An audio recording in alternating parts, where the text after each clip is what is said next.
Whether it's your first or your 600th episode, welcome to Startup for the Rest of Us. I'm your host, Rob Walling, and on this show, we talk about entrepreneurship and diving into bootstrapping and mostly bootstrapping. Sometimes we raise a little money. What we do know is that we seek freedom, purpose, and relationships in relation to our companies and our products and the businesses that we build and put out into this world. Today, I talk with Jon Hainstock. Jon bootstrapped and exited ZoomShift. He's currently building chatterdocs.ai, and he is an M&A advisor helping entrepreneurs exit well at Quiet Light Brokerage. I've known Jon for several years. He's come to several microconfs, and you probably know him from Twitter. But if not, it's a great story hearing how Jon bootstrapped his company and then immediately after the sale tried to dive right back in. He's acquired a few things since then, but really has found joy in helping other people do that hard task of exiting, of deciding when to sell their company. And towards the end of the conversation, we talk about pitfalls to avoid when you are looking to acquire a company. And while we're on the topic of exits, this is the first announcement of MicroConf's exit event. This is an invitation-only, premium, all-inclusive retreat for SaaS founders looking to sell their companies for 8 or more figures. So that's $10 million or more dollars. We're in the early stages of planning a transcendent, an amazing experience. It's going to be in partnership with Quiet Light Brokerage. It's going to be co-hosted by myself and Dr. Sherry Walling. And we're going to talk about all things selling SaaS. This event's going to have super limited capacity, probably only have maybe 20 founders. It's for high-performing SaaS companies that are growing quickly, and it's going to be a mix of work and play. It's called the Exit Event. You can head to microconf.com/exit if you're interested. This is one that's going to sell out fast. So if this is something you've been thinking about, I would suggest head to microconf.com/exit. And with that, let's dive into my conversation with Jon Hainstock.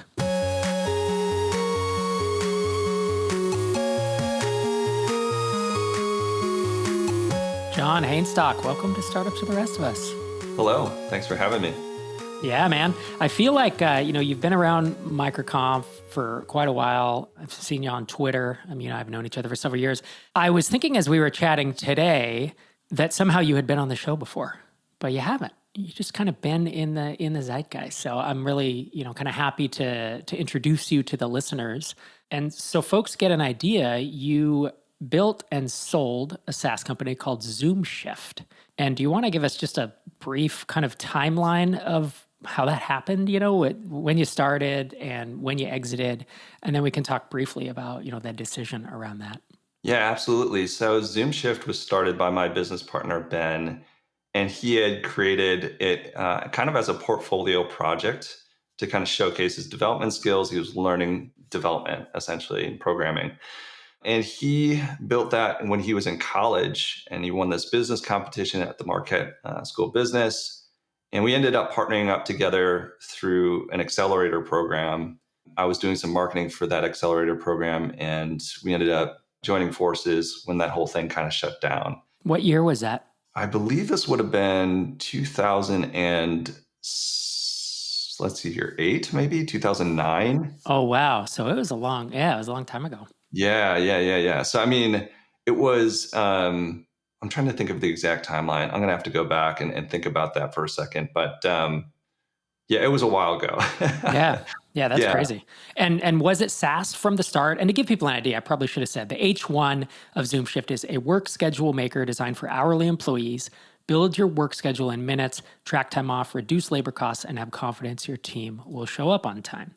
So back in, we're talking, if it's 08, you're talking 15 years ago. And whether it was 13 or 14 or 15 doesn't really matter. It's just that it was a long time ago. Was it SaaS from the start? Yeah, it was. So actually, I'm going to have to reverse back on this answer. So I think when I think back to the timeline, I believe it was 2011 is when we first started kind of building into what would become ZoomShift.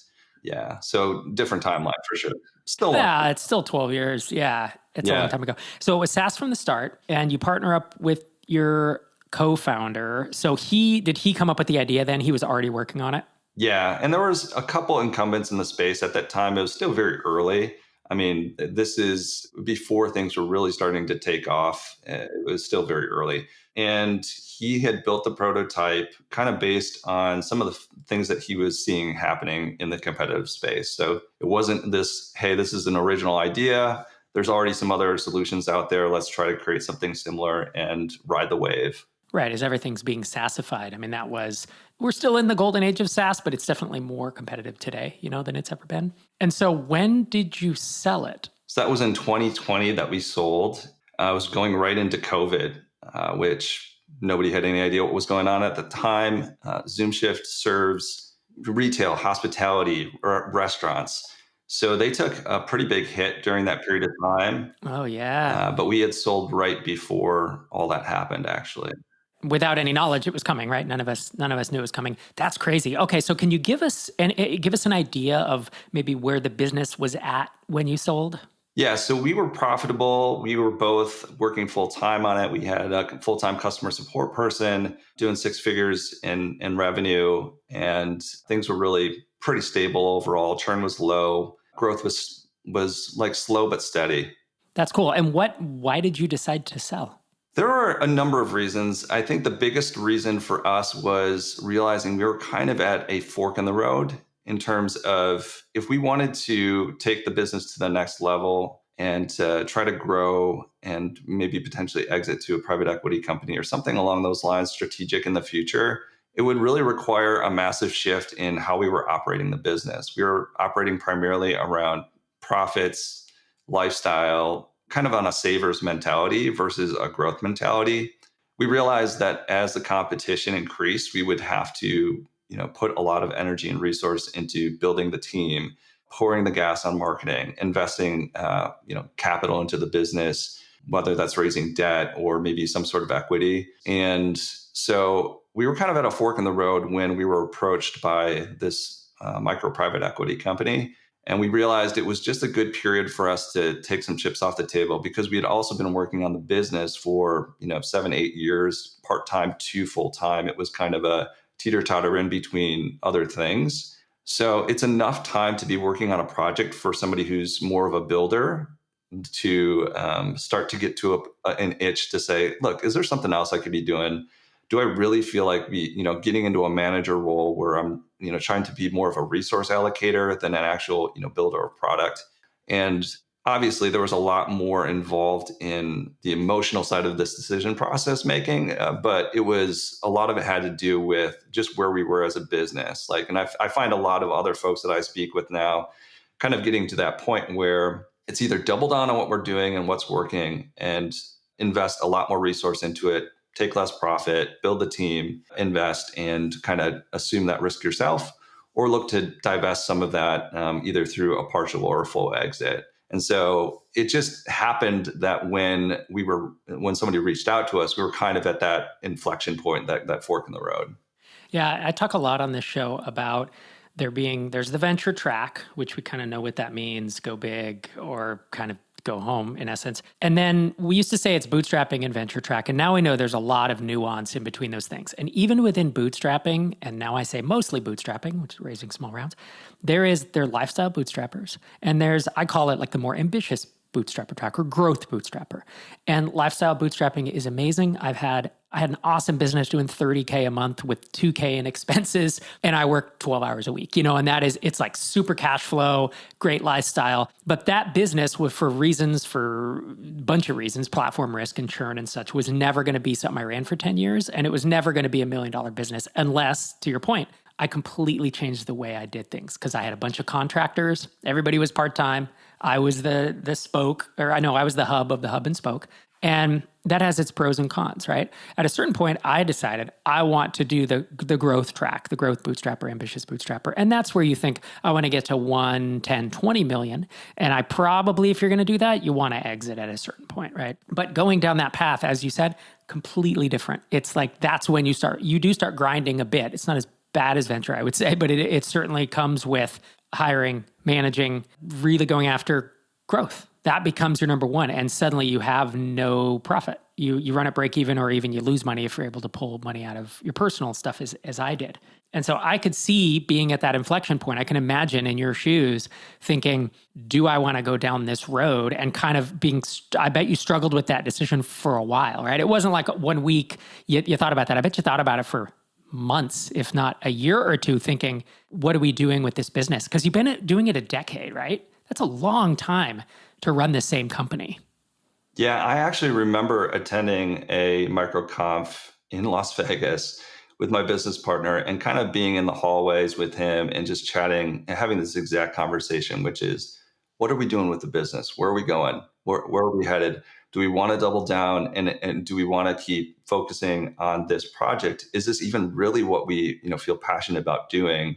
Because at that period of time too, I was really a lot more driven by kind of what excited me, less like just the practicalities of building a SaaS business. And so it was a conversation we were having for, probably multiple years in there, where it would come up. We would talk about it. Should we raise? Should we sell? Should we do this or that? And we kind of just push it to the side as we continue doing what we were always doing. And when the opportunity came to sell, that's really where it brought all of those conversations to the forefront. You had to deal with them. You had to think about them because there was an actual offer on the table. So you exit this business and you and your co-founder walk away. If you're doing six figures, you walk away with a pretty nice, what I call life-changing money. Even putting $500,000 in a bank account for almost all of us is life-changing because it gives you, that comfort and a little bit of freedom. Maybe I can take a year or two to do stuff. And I use $500,000 as just an example. But so you exit, you put money in the bank, and then what do you do next? And I ask this question, it's almost a trick question because here's what most founders say. I went on to do my next thing right away. And here's what I tell anyone who asks me these days when they say I'm going to exit, I say, take 3 months off, maybe 6. Don't do anything. You can write. You can write in a notebook of all the ideas you have. You can maybe buy domains. If you give yourself a 48-hour cooling off period, do not start another company. That's assuming if you sell something for $30,000 or $100,000 or whatever, like maybe you don't take a bunch of time off. But when you have a more sizable exit, especially after working on something for a decade, there should be some time, to just kind of let it still. So with that asked, Jon, I almost know what your answer is going to be. What did you do after you sold ZoomShift? Oh, I did the opposite of that. All right. I wish I could say that I was very methodical about my next steps. I was not. I really kind of floundered for a bit because I didn't know what I wanted to do. And I wasn't in a position to just not do anything for the rest of my life either. And even if I was, I don't think that was really the question I was trying to answer in that period of time. The question I was really trying to figure out is, what do you really want to do? So take all this away. Now, what do you really want to do with your time? Do you want to do this again? Do you want to start something else or get totally out of software? Right. And so for me, I kind of took a little bit of time off, but then quickly after that, I was talking with, friends who are also feeling what I call the itch to, create again, to build again. And I was kind of chasing down some ideas. Nothing really amounted to anything because I was floundering. I was really not sure if this was even what I wanted. And I think there was a pretty big conflict inside me emotionally as to, should I do this? Should I do that? And having my foot kind of in multiple things, not really going all in on anything. So it was a difficult period of time for sure before I landed at Quiet Light.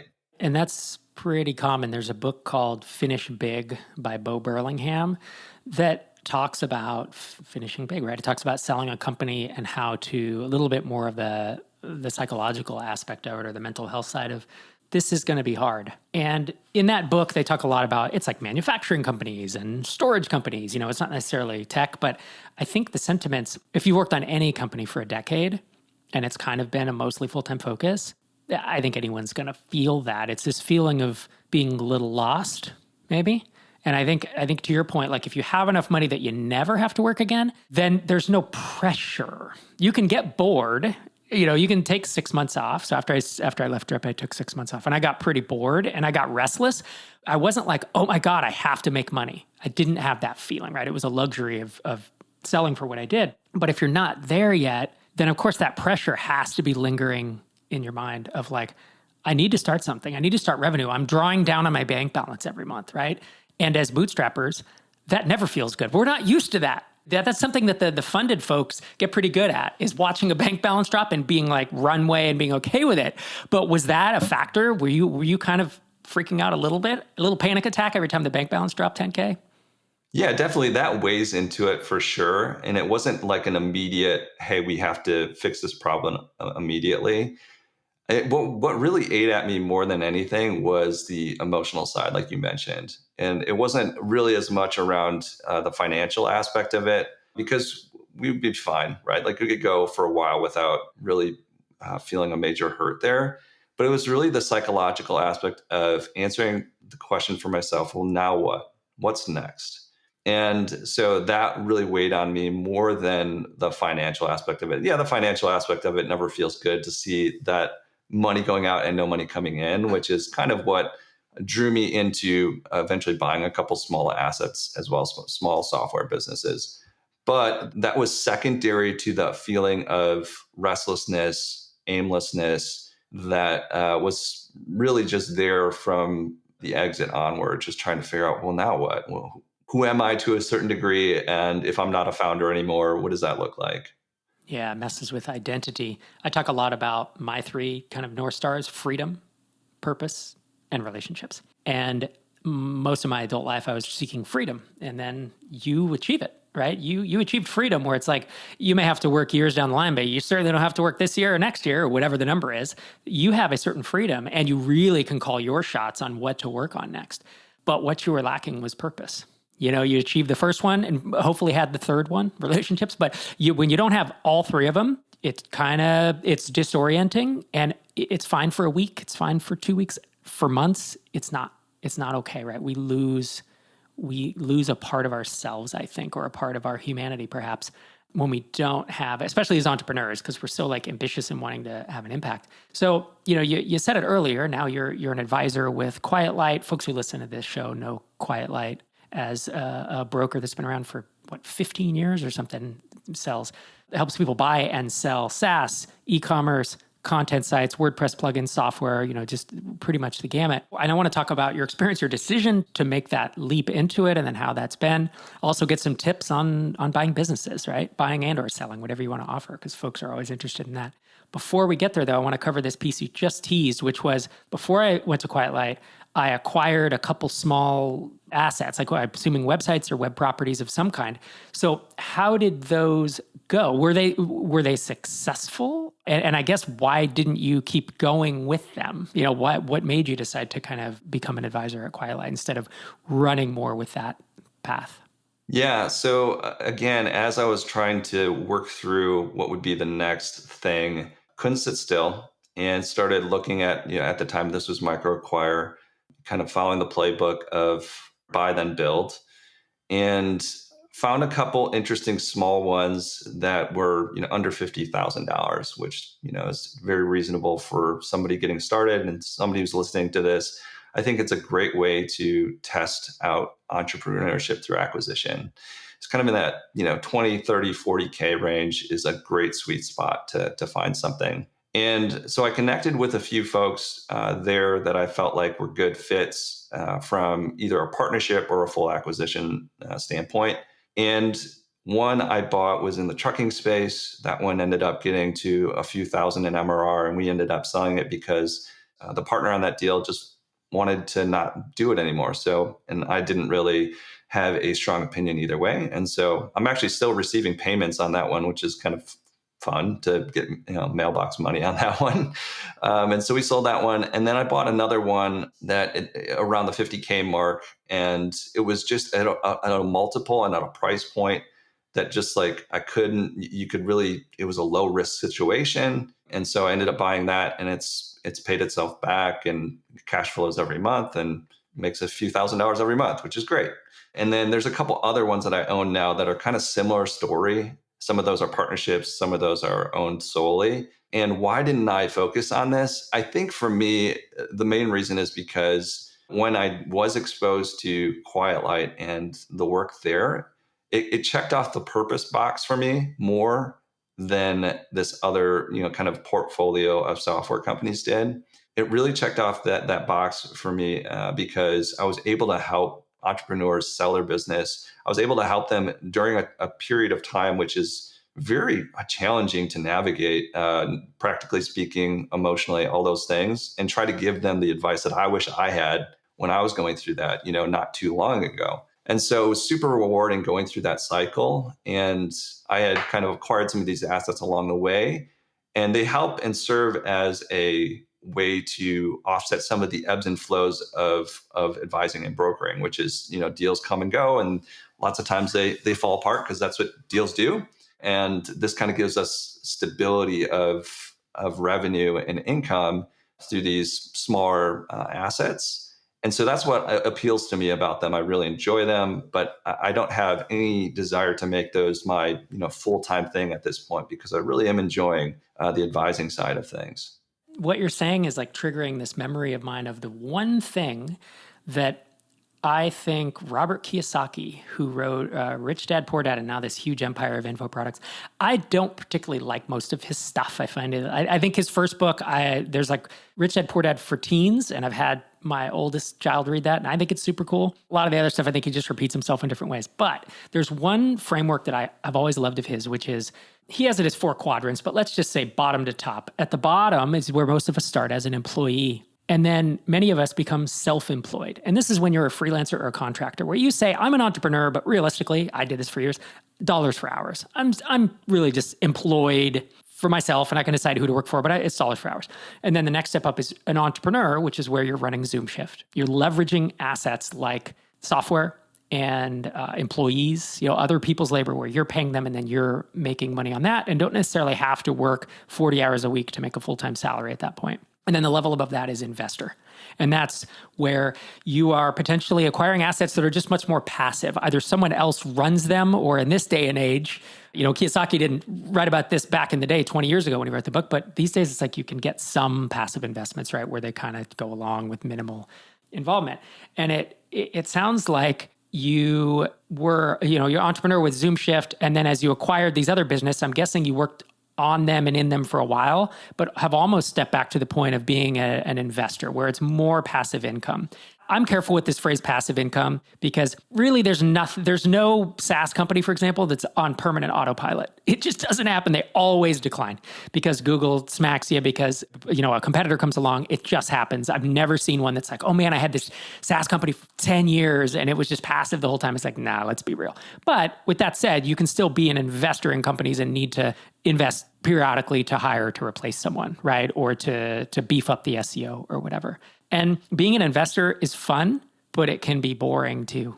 And as you said, if that's not a big interest of yours, then trying to find something else to give you purpose, I could imagine wanting to do that, right? And at Quiet Light, you're able to work with a team of other people, which oftentimes gives us purpose, because we're communal beings, as humans. So I'm curious then, leading us into that piece of it, why Quiet Light, and how did that happen? Like, did you approach Quiet Light? Did they approach you? Yeah, they approached me. I was actually on the Quiet Light podcast telling the story of selling ZoomShift shortly after it happened. And it was through a friend of a friend that knew the co-founder there, Mark. And so I didn't really know anything about Quiet Light except for one interaction I had with a broker when I was thinking about, selling ZoomShift, and we were going through that process. So I didn't know much about the industry, didn't know much about even how they thought about brokering. And I had a chat with the founder there. And what I realized was fundamentally different about the way that they approach things versus some of the other folks that I'd spoken with in the industry, is that they kind of come at it from the perspective of working with advisors who have been there and done that. There are other entrepreneurs who have already gone through this process and been on the sell side and sat in that seat and actually have gone through the ups and downs of growing a business and then eventually exiting it, sometimes multiple businesses. And so I liked that approach. It was different from what I had seen before, which was a little bit more mechanical or investment bank kind of. It just felt different, right? Like almost like, shuffling along inventory through a real estate, kind of process or something. And so I really liked their approach, and meeting some of the team there solidified kind of what I felt about the business in terms of its values and the people involved.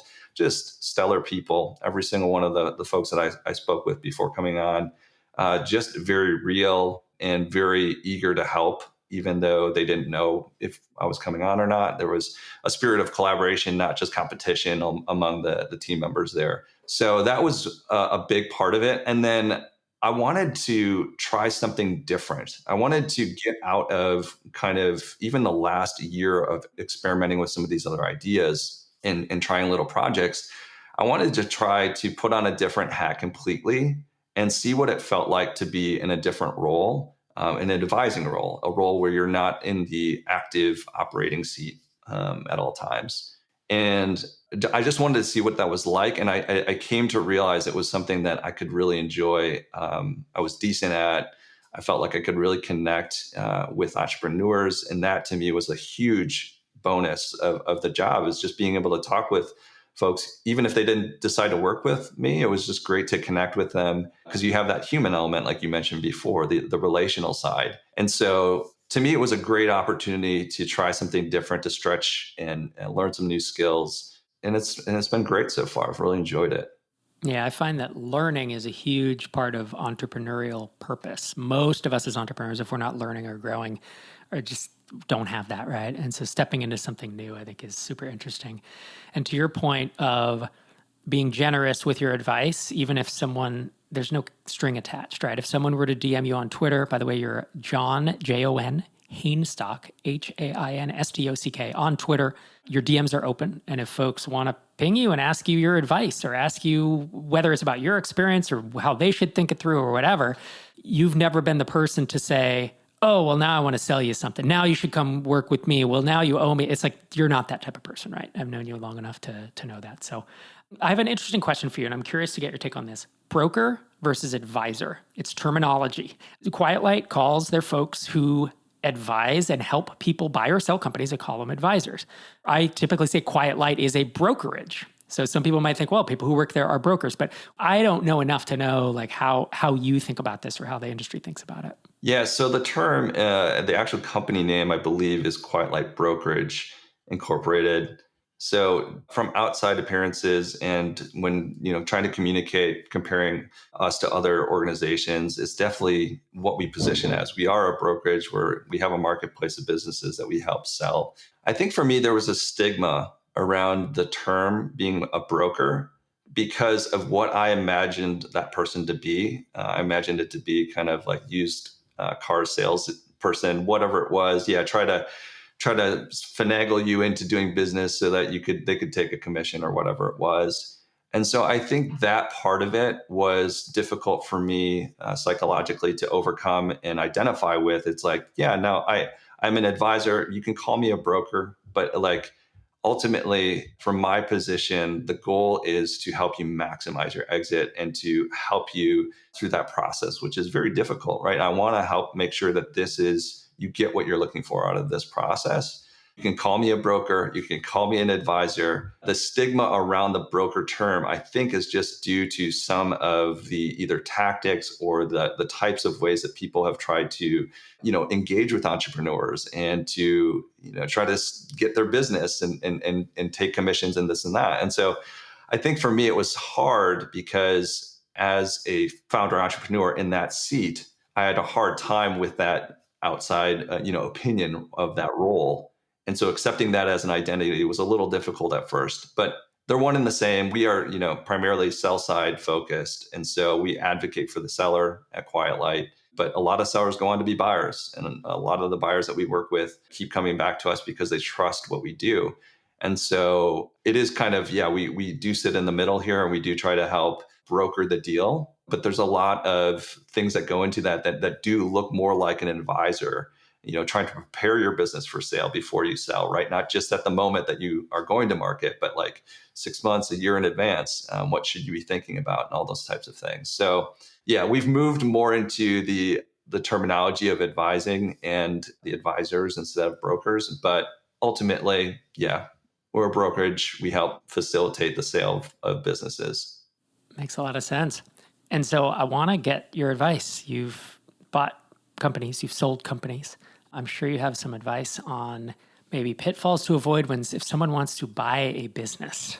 I know there's a lot of different things that people think about, and I know there's some it depends as well. But as we kind of move towards wrapping up, if someone's in the audience, I get this question every once in a while. So I'm a huge proponent of buying businesses. And in fact, I've tried to think back recently of all the companies that I've had or all the kind of revenue generating products I've had. I think I may have bought slightly more than I've started myself. If I can skip product market fit, if I can skip 18 months and I have the money to do it, I was doing it all day and all night from like 2006 till I guess the last one I bought was 2011. So there was about 5 years there where I acquired literally dozens of web properties. A lot was software. There was like 2 SaaS, and then there was all the other things, ebooks and just anything, content sites, whatever. So I always been a proponent of it. I've found that most people who listen to this podcast, they want to build their own thing, and that's fine. So, but in the early days when I was really coming and starting to teach, like, hey, if you're a technical person trying to be a software entrepreneur, don't go the venture track, do this. I would say, try to buy a business. I bought the businesses. That's been the fastest way to get there. And yet most people don't want to, which is fine. But I know that there are folks listening to this because I get a question every few months about this topic of like, I'm thinking about acquisition entrepreneurship, and I've run through the pros and cons of it here, but you as I would say an expert in this space, what should someone be thinking about? Like, what are some common pitfalls to avoid when they're going to be buying a business? Yeah, so I think first it gets down to your expectations and the kind of the motivations, the things that you're trying to accomplish by doing this. I think you do get to skip some of the product market fit aspect of it if you're able to find something that has some traction, that has some net profit. I think one of the big benefits too that a lot of people may miss is that you are essentially buying cash flows. And so you're getting the code, you're getting the product, the marketing kind of base of it for free in a sense, because you're buying a multiple on the cash flows typically, kind of at the smaller level, not on revenues, or if the revenues are matched really close to the cash flows, it's very similar. But you're kind of getting a lot of what has been already built for free in a way, because like I said, you're buying these cash flows that won't dry up most likely in the next year or two. And so with that in mind, I would say the biggest thing is to look out for your downside protection. Everything is about mitigating risk. And so understanding that there's various aspects of the business that are going to expose you to risk, whether that's on the channel side, like how people are acquiring customers, whether that's on the technology side, being in a very antiquated tech that will be difficult for you to find contractors or to be able to resell someday. Every single deal you see will have risk associated with it. And so to assume and look for the risks as you go through that process. And that is pre-due diligence, trying to understand the history of the business, both from the financial side as well as the technical side. And then once you're under offer, not rushing through due diligence, making sure that you're actually checking and verifying that the information that they provided is accurate and correct. So not rushing that process and making sure that you have built into your model the way that you're kind of considering this to be a good or a bad investment, that you're willing to walk away from it when it doesn't look right. You're willing to take the loss if it's a calculated risk. And, in the case of the one that I bought earlier that I was telling you about, it was a very low multiple. So it was a high risk in one sense, but low risk in a cash sense. And so I think just having an understanding of those things as you're looking at the business, happy to provide, more specific guidance as you get into the nitty gritty of a deal or something. But those are the things to really think about in terms of the buckets of risk. You have your financial, your technical, the team, if you're buying things like that, and acquisition kind of on the marketing end. And so seeing it through that frame is really useful. And then from there, I think one of the best things you can do if you're really deal hunting is to come up with your own criteria. Come up with something that really matches your strengths and plays to those things. So if you are really good at, let's just say, SEO, and you've done this before at another business, look for businesses where you've examined them in Ahrefs and they're not doing a good job there. And you know that if you put 5-6 months into building some high quality articles, you know that you'll be able to start ranking and getting traffic that way. So look for the angles that are specific to your skill set. Don't just look for a great deal necessarily. Look for things that actually you can provide some extra value add, because those are the investments that always do the best, is when you can provide some extra value to the deal, or you have some knowledge that can actually provide some insight that they might be missing. Maybe it's around pricing strategy. Maybe it's around product and product development, some key things that they're missing. And you look at their competitors and it's like, hey, they have all these people are requesting this feature, and I know if I add this feature, I can start, grabbing those customers. So I think it's both strategic and practical to think through that lens of what is your criteria, and then try not to deviate from that. So if your background, let's say you're a Ruby on Rails shop, and you start looking at all these deals and you start seeing deals that are, Laravel, or you have another deal that's in Node, Next.js or something, try to be disciplined to find the deals where you can really provide the most value. And I know this is probably, common sense, but I think it can be difficult when you see something pop up and you're like, oh, this is it. This is the one. Be patient and really kind of make sure that you're doing your homework before pulling the trigger, even on a, $20,000, $30,000 website. Patience is so huge, right? Patience when you're buying a house, when you're buying commercial real estate, I buy collectibles. And I find when I'm in a hurry and I'm like, oh, I really need to get this, I just pay too much, right? Or I make bad decisions. Like you said, you're Rails shop and you buy a Laravel app. That's not the end of the world, but it's like, it's a lot to deal with. It's like, am I going to hire someone? Are they going to be full-time? Do I vet them? What do you do with that? I like the way you said, if you have an expertise, especially like a marketing expertise that you see they're doing very poorly and you can feel like you can optimize, use that as kind of a superpower. That's exactly what I did for that 5-6 year stint. Is the first thing that I learned was SEO.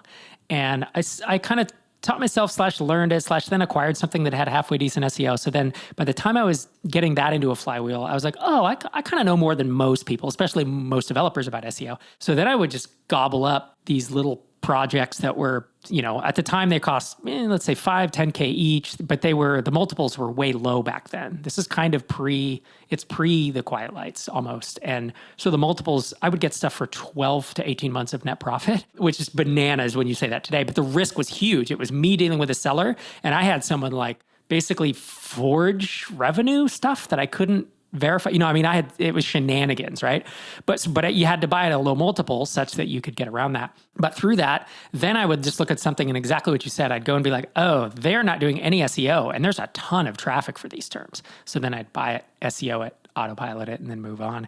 And through that, I learned, this is where I built my marketing tool belt. Like so much of what I learned about marketing was from reading info marketing books, internet marketing books back in the day, and then doing this SEO. I learned AdWords. I learned how to do display ads at a certain point, online display ads, and Facebook ads, and then messing with pricing, like all the touch points here. You just said SEO and pricing, but these are things that you can learn on the job, so to speak. Once you own and have skin in the game, it's super interesting how quickly you learn. And you go from the theory of listening to this podcast and watching Hacker News, or reading a book, to suddenly you have to make the hard decisions with maybe incomplete information around it.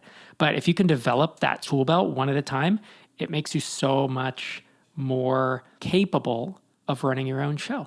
And whether you acquire in the long term or whether you build something later, you still have that skill set that you can use.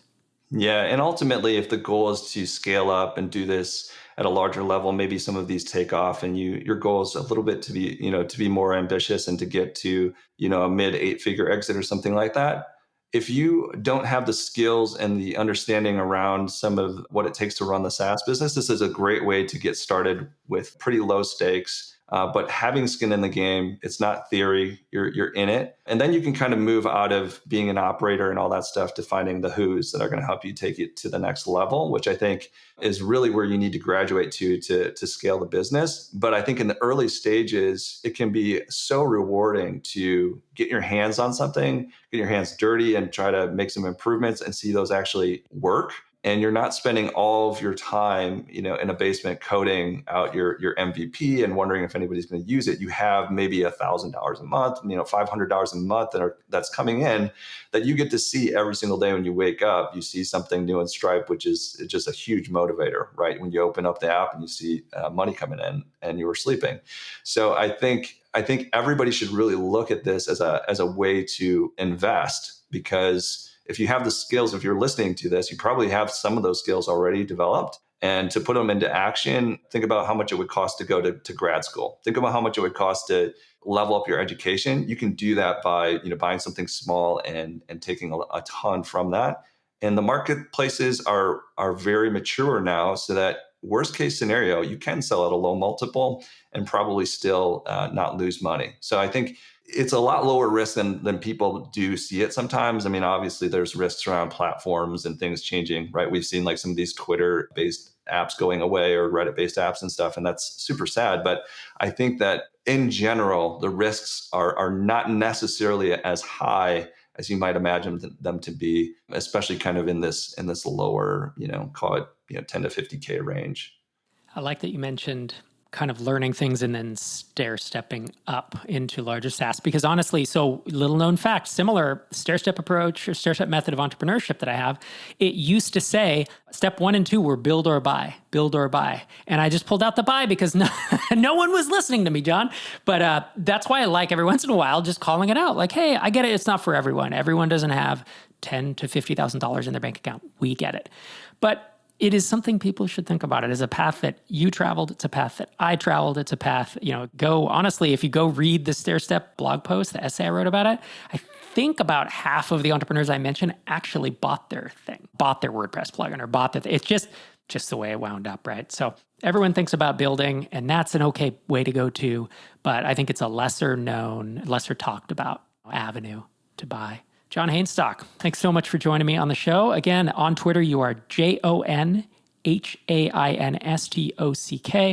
Your DMs are open. And of course, quietlight.com is what you're working on today. And the Quiet Light podcast, you gave it a brief shout out earlier, but I've been on there once or twice as well. And it's a good show. Mark does a good job with that show. So Quiet Light podcast, wherever greater podcasts are served. Thanks again, Jon. Thanks for having me. Thanks again to Jon for coming on the show. And thank you for coming back every week. If you keep listening, I will keep recording. This is Rob Walling signing off from episode 672.